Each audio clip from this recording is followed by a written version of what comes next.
میری شکل کسی ہیبت ناک جانور جیسی تھی۔ میرا شوہر مجھے چپ کروا رہا تھا اور بولا کہ جو تم دیکھ رہی ہو وہ حقیقت کے برعکس ہے۔ میں اس کیفیت سے گزر چکا ہوں۔ میں نے چونک کر اس کی طرف دیکھا اور پوچھا کیسے؟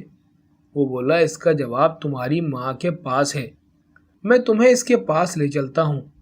وہ مجھے اسی وقت واپس اماں کے پاس لے آیا اور بولا تمہاری بیٹی کی اس جانور جیسی شکل کے پیچھے کیا راز ہے؟ آج تم راز سے پردہ اٹھا دو، اپنی بیٹی کو سب بتا دو۔ اماں رونے لگی اور کہنا شروع کیا میری اماں جادو ٹونے پر یقین رکھتی تھی۔ میں نے بچپن سے ہی انہیں عملیات اور جادو ٹونا کرتے ہوئے دیکھا تھا۔ وہ کسی پہنچے ہوئے عامل بابا کے پاس جاتی تھی سیکھنے کو، وہاں سے آ کر اپنے گھر پر وہ عمل کرتی۔ میرا باپ کسی عورت کے چکر میں تھا، اس وجہ سے میری اماں وہ عملیات ان پر اور اس عورت پر کرتی تھی تاکہ وہ دونوں ایک دوسرے کا پیچھا چھوڑ دیں۔ پھر ایک دن اماں کافی عملیات سیکھ گئی تھیں، اڑوس پڑوس کی عورتوں کو تعویذ گنڈے دیتی، ان کے لیے شیطانی عملیات کرتی رہتی۔ اس طرح سے اس نے ان شیطانی عملیات کو ہی اپنا ذریعہ معاش بنایا ہوا تھا۔ عورتیں عمل کرواتی اور اماں کو پیسے دے کے چلی جاتی۔ ایک دن ایک عورت اماں کے پاس آئی اور کہا کہ میری بیٹی کی شادی ہونے والی تھی، اس شخص کے ہاں پہلی بیوی سے اولاد نہیں ہوئی تو وہ میری بیٹی سے شادی کر رہا تھا۔ جو ہی شادی کے دن قریب آتے پتہ چلا کہ اس کی پہلی بیوی امید سے ہے، اب وہ میری بیٹی سے شادی نہیں کر رہا۔ تم کوئی ایسا عمل کرو کہ اس کی پہلی بیوی مر جائے، میں تمہیں بہت پیسے دوں گی۔ اماں بولی میں کسی کے مارنے کا عمل کیسے کروں؟ میں تمہیں ایسا عمل نہیں کر کے دوں گی، تم جاؤ۔ لیکن وہ عورت نہ مانی اور بہت گڑ گڑانے لگی اور بہت پیسوں کا لالچ دیا۔ اماں تو بالآخر مان گئی اور اس کے لیے عمل کرنا شروع کر دیا اور وہ عورت بچے کو جنم دے کر چل بسی۔ اس واقعے کے کافی دنوں بعد ایک دن کسی بابے سے اماں نے ایک نیا عمل سیکھ کے آئی تھی۔ وہ عمل سیکھ کے اماں بہت خوش تھی۔ بابے نے کہا تھا کہ یہ عمل بہت بھاری ہے، دھیان سے کرنا۔ اس عمل کے کرنے سے تمہارے شوہر کو وہ عورت خوبصورت عورت کی جگہ کوئی بھیانک جانور کی شکل نظر آئے گی اور وہ اس سے نفرت کرنے لگے گا اور اس کا پیچھا چھوڑ دے گا۔ یہ عمل تمہیں 40 دن تک کرنا ہوگا۔ دھیان رہے عمل الٹا بھی پڑ سکتا ہے۔ میری اماں کے ساتھ بھی یہی ہوا تھا۔ وہ روز ابا کے گھر جانے کے بعد یہ عمل کرتی، آگ جلا کر اس میں کچھ تعویذ جلاتی تھی اور تعویذوں کے جلنے کے وقت کچھ منتر پڑھتی رہتی تھی۔ ایک دن تعویذ جلا کے منتر پڑھنے لگی تو منتر کے کچھ لفظ بھول گئی۔ آنکھیں بند کر کے یاد کرنے کی کوشش کرتے ہوئے بار بار وہی منتر دہراتی گئی اور کچھ غلط استعمال کیے جس سے آنکھ بجھ گئی اور منتر الٹا پڑ گیا۔ اسے بہت گھبراہٹ ہونے لگی، کانپنے لگی کہ یہ کیا ہو گیا، میں تو روز یہ منتر پڑھتی تھی تو آج کیا ہو گیا آخر؟ اب کیا ہوگا؟ اس نے فوراً اٹھ کر آئینے میں اپنی شکل دیکھی اور سکھ کا سانس لیا کہ اس کی شکل نہیں بگڑی تھی۔ پیچھے مڑ کر دیکھا تو میں وہاں کھڑی تھی۔ مجھے دیکھ کر میری ماں نے زور سے چیخ ماری۔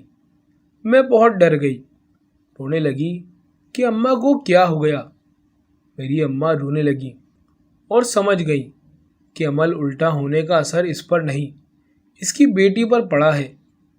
تب سے ابا بھی واپس نہیں آئے، اسی عورت سے شادی کر کے اسی کے ساتھ رہنے لگے تھے۔ تب سے اماں نے جادو ٹونے اور عملیات سے توبہ کر لی تھی۔ تب سے اس نے سارے شیشے توڑ دیے کہ میں خود کو نہ دیکھ پاؤں۔ کبھی کبھی میں خود پہ لگی ان بے جا پابندیوں سے اکتانے لگ جاتی تو دروازے پر جا کے کھڑی ہو جاتی تھی اور تو کہیں نہیں جانے دیتی تھی۔ اماں نے بتایا کہ وہ ماضی میں جادو ٹونا کرتی تھی۔ ایک دن اس کا اثر الٹا پڑ گیا اور میری بیٹی کی شکل بگڑ گئی۔ میں نے ایک عورت پر غلط عمل کر کے اسے مار ڈالا۔ وہ حاملہ تھی لیکن اس کا بچہ بچ گیا اور وہ خود مر گئی۔ اس کی سزا مجھے ملی ہے، وہ شرمندہ ہو کے بتا رہی تھی۔ یہ سن کر میں ششد رہ گئی اور میرا شوہر بولا، جانتی ہو وہ عورت کون تھی؟ وہ میری ماں تھی جس کو تم نے مار ڈالا۔ اماں اور میں حیرت سے اس کو تکنے لگے۔ وہ کہتا رہا کہ اس عمل سے میری ماں تو مجھے جنم دے کر مر گئی، مگر میری شکل کسی بھیانک جانور جیسی دکھتی تھی۔ وہ میری طرف دیکھ کے بولا، تم صرف اپنی ماں کو اور اپنے آپ کو ہی بدصورت دکھائی دیتی ہو، دوسرے لوگوں کو نہیں، جبکہ میں سب کو ہی بدصورت دکھائی دیتا تھا۔ سب کو مجھے دیکھ کر کرائیت آتی تھی، لوگ گھن کھاتے مجھ سے۔ میں تھوڑا بڑا ہوا تو کسی درسگاہ میں پناہ لے کر بیٹھ گیا، وہاں درسگاہ کے کام کاج کرنے لگا۔ وہاں ایک بہت پہنچے ہوئے بزرگ تھے، وہ مجھ سے بہت شفقت سے پیش آتے تھے، روز مجھ پر دم درود کرتے، دم کیا ہوا پانی مجھے پلاتے اور مجھے کئی وظیفے بتاتے کہ بیٹا تم یہ وظیفے دن رات پڑھتے رہو، تم پر کسی عورت نے غلط عمل کیا ہے جس سے تمہیں بھی نقصان ہوا اور اس کی بیٹی کو بھی، تم یہ وظیفے پڑھو گے تو ان کی برکت سے شیطانی عمل کا اثر ختم ہو جائے گا۔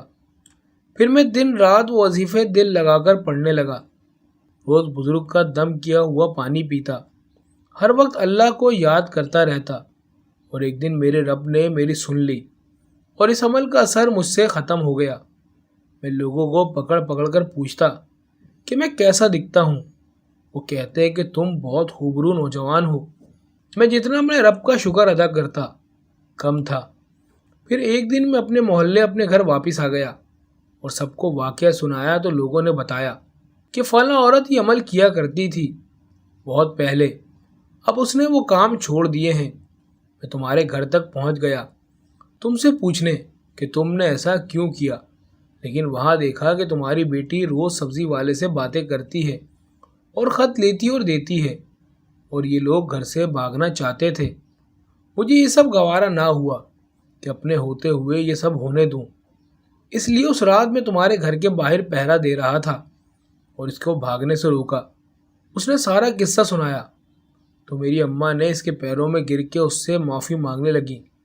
وہ بولا، میری شکل ٹھیک ہو گئی، میں نے تمہیں معاف کیا، لیکن میں چاہتا تھا تم اپنی بیٹی کو سب بتاؤ۔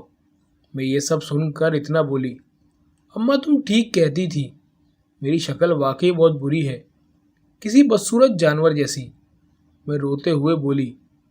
میرا شوہر کہنے لگا، نہیں مریم، تم سب کو خوبصورت دکھائی دیتی ہو، صرف تم کو اور تمہاری اماں کو بھیانک جانور جیسی لگتی ہو، لیکن تم فکر نہ کرو، میں تمہیں درسگاہ لے کے جاؤں گا، وہاں سے تم ٹھیک ہو جاؤ گی۔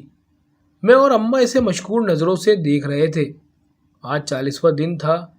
مجھے درسگاہ پر بزرگ کا دیا ہوا پانی پیتے ہوئے اور دم درود کرواتے ہوئے میں نے ہر وظیفہ پڑھا، بہت عبادت کی، رو رو کر دعائیں مانگی تھی۔ وظیفہ پورا ہوا، بزرگ نے بتایا کہ اب تم گھر جا سکتی ہو، اس عمل کا اثر ختم ہو جائے گا صبح تک۔ ہم خوش خوش گھر آئے، شکر ادا کیا رب کا اور سو گئی۔ صبح اٹھ کے منہ دھو کے باہر نکلی تو میری نظر شیشے پر پڑی۔ شیشے میں خوبصورت لڑکی نظر آئی۔